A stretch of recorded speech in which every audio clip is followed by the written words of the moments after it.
Much like his Republican counterparts in Congress, Donald Trump is terrified of questions, confrontation, and really the media at large. And of course he would be. Elon Musk is stealing FAA contracts and accessing our top secret war documents, all while Donald Trump is carrying out an unlawful mass deportation plan. It is no surprise he is terrified of the press and their questions. But unfortunately for Trump, he had to face that fear today at an Oval Office press conference when he just melted down when confronted by reporters, including reporters from the Fox propaganda outlet, about all the scandals that are breaking out. And of course, Republicans are running away from this right now, but Democrats are filling that void, like Tim Walz, who has been brutally calling out Donald Trump across the country, and so much so that Trump started off this presser by attacking him. So before we get into a meltdown from Trump, if I could quickly ask you to leave a like on this video, and if you haven't already and you enjoy our channel, to hit that subscribe button. It goes a long way, and it really does mean a lot to me. And like I said, Tim Walz really upset Trump, so let's listen to him first. It is a mess. I do believe, though, that I've been given a platform, running and the privilege of running with Vice President Harris, given a platform to lift folks up, and they are coming out. These are folks that are coming out. They're making their voices heard, and these members of Congress are going to dodge it. And Donald Trump doesn't have to stand in front of the voters again, but these folks do. And we need to make it clear that this cannot stand. And we'll challenge them on all fronts. We'll challenge them in the court of public opinion. We'll challenge them in the courts.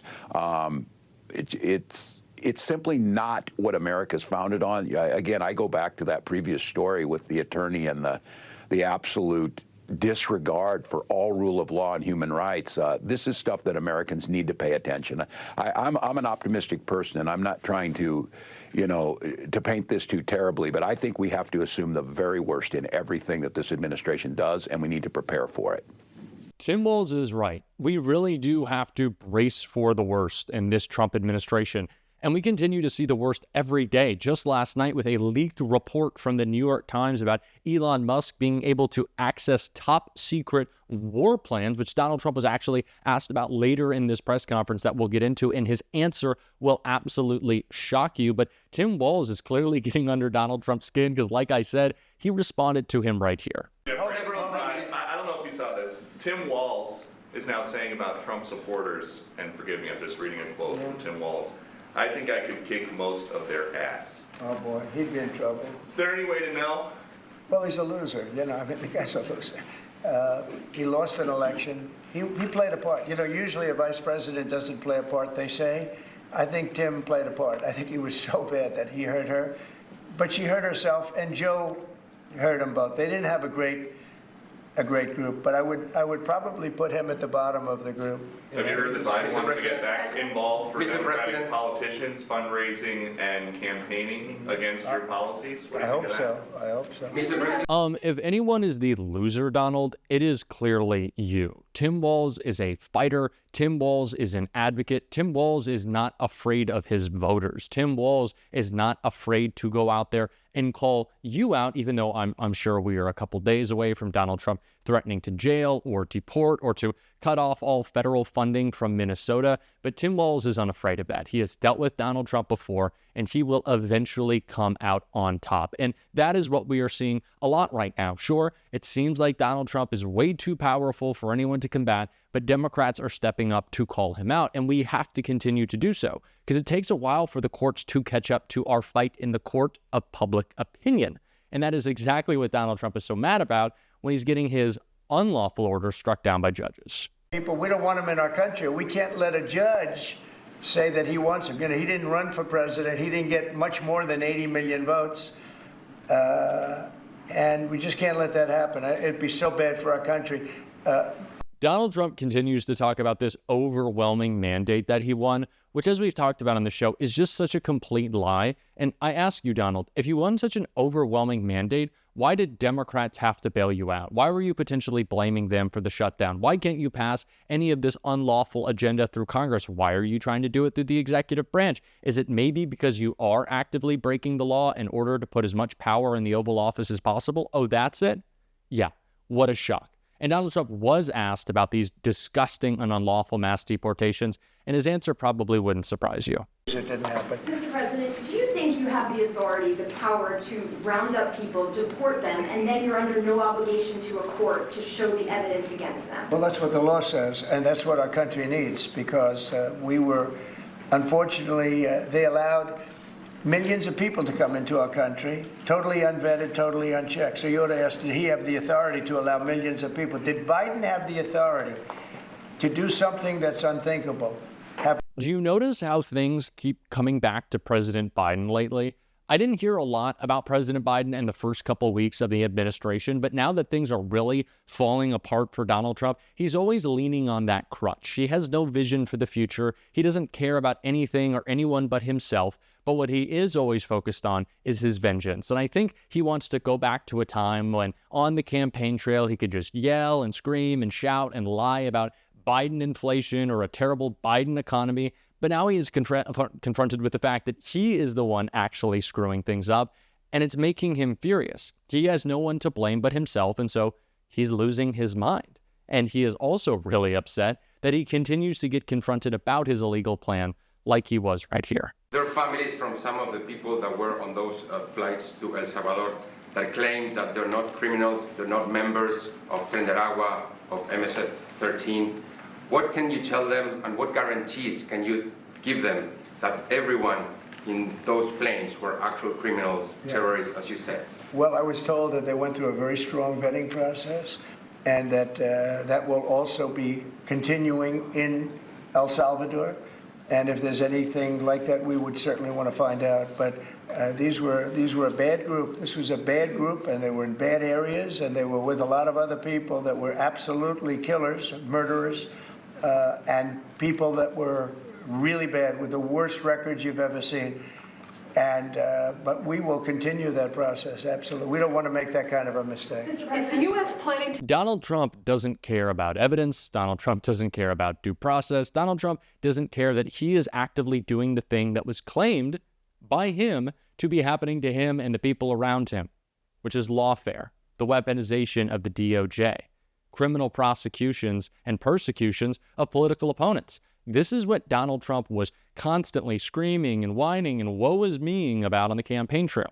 And now he's actually doing it, which should come as no surprise, considering, as we always say, every Republican accusation is actually an admission of the truth about them. And the best example of that is the corruption that Trump always alleged against the Biden family that is now actively playing out with Donald Trump's first lady and Elon Musk. And when he was asked about Elon's conflicts of interest, he actually kind of just said it. Musk was going to be shown a 20 to 30 page presentation about a theoretical war plan against China. Why not just show it to Elon? Because I don't want to show it to anybody. You know, you're talking about a potential war with China. Now, I deal with these people all the time, and I'm dealing with Pete. I'm dealing with these gentlemen on numerous different airplane purchases, and I think they're all going to be great. But I don't want other people seeing, anybody seeing potential war with China. We don't want to have a potential war with China, but I can tell you if we did, we're very well equipped to handle it. But I don't want to show that to anybody. But certainly you wouldn't show it to a businessman who is helping us so much. He's a great patriot. He's paying a big price for helping us cut costs, and he's doing a great job. He's finding tremendous waste, fraud, and abuse. But I certainly wouldn't want, Elon has businesses in China, and he would be susceptible perhaps to that. But I honestly cannot believe that Donald Trump just admitted that. Of course, Elon Musk has conflicts of interest, and I do believe the New York Times reporting that he is accessing these top secret documents. I don't think Donald Trump actually follows the day-to-day of what Elon is doing. I don't think he wants the liability. I don't think he wants the culpability. I also don't think he cares. Elon Musk bought this presidency. He thinks he can do whatever he wants. But admitting that Elon Musk, who has access to sensitive government information, regardless of if it's military or not, saying that that guy clearly is corrupt, saying that that guy clearly has conflicts of interest, is insane. That's the point that we've tried to make, and he's not listening, but now he just says it. Donald Trump is admitting that it is pay to play in his administration. We know it's for the billionaires, by the billionaires, but Donald Trump actually just came out and said it. I truly cannot believe that. But at this point, he doesn't seem to care. They're doing all the corruption out in public, like we can see right here. A number of industries have come come to you asking for exemptions on tariffs? Is that something that is under consideration by you? Well, people are coming to me and talking about tariffs, and a lot of people are asking me if they could have exceptions. And once you do that for one, you have to do that for all. So, I mean, generally, I did something interestingly during 2 weeks ago. I gave the American car companies a break because it would have been unfair if I didn't. And everybody said, oh, he changed his mind on tariffs. I didn't change my mind. I helped our, sort of big three, big four. I helped some of the American companies. And instead of taking it properly, they said, oh, he changed it. I don't change. This is one of the underrated is a crazy way to phrase it, but really an underrated part of the tariffs is that Donald Trump is not only crashing our economy, but he's creating an avenue for bribery. If Donald Trump puts across-the-board tariffs, then business leaders can come to him and say, hey, Donald, if you take this tariff off of our product, off of our import, maybe, we can do something to help you out. That's what Donald Trump really wants, is the favors. And CEOs, business leaders are already coming to him with those favors. He did it with Apple. We saw it from Bezos. This is what Donald Trump is all about. This is what he is focused on entirely, is how to enrich himself and how to help out his billionaire buddies. Well, everyone else in his administration just plays dumb and plays along. And speaking of dumb, I know the Trump stuff was bad, but listen to J.D. Vance right here. That's the other thing. Energy is going to be like it's never been before. Mr. Vice President is here. Do you have anything to say while you're here? He's a very good Vice President. I'm just here to watch the show, sir. Okay. I think airplanes are pretty cool, so I want to go check this out. Airplane's cool. It is cool. Has there ever been a bigger loser? And I'm going to teach you a little Gen Z slang right now. My generation. He has no aura. J.D. Vance, you have zero aura. You are auraless, J.D. Vance. This is the least cool guy I've ever seen. Oh, I think planes are cool. Shut up. Nobody wants you there. Please, you should not be allowed in the Oval Office after what you did to President Zelensky. I cannot stand this guy. And so because we had to listen to J.D. Vance, I think it's only fair to close this video with the guy who should have been Vice President, Tim Walz. And the sad part for me about this is Donald Trump doesn't know anything about education. This has been a long-time dream of the far right to crush the public education system, to take that money and transfer it to private schools that don't exist in a lot of areas or rural areas, and to undermine some of the missions of the Department of Ed, making sure everybody gets an education regardless of race, religion, or abilities. Students like my son who depend on IDEA and individual education plans to make sure that they're treated equally and get the best possible education they can. That's a hallmark of America. I think America's great contribution to the world is our public education system. And of course, Donald Trump doesn't care. It is so important that we continue to fight back against this Trump administration. They want to battle things out in the court of public opinion before it actually gets to court. We have to make sure that we are winning both battles. There will eventually be legal justice. Sure, it grinds pretty slowly. But if we do not fight back, it's not going to happen. So we have to call them out every single day, and we're doing that on this show. And if you want to support that, as always, you can hit that subscribe button, leave a like on this video, and if you stuck around at the end, you can drop a blue heart in the comments. And until next time, I'll see you soon.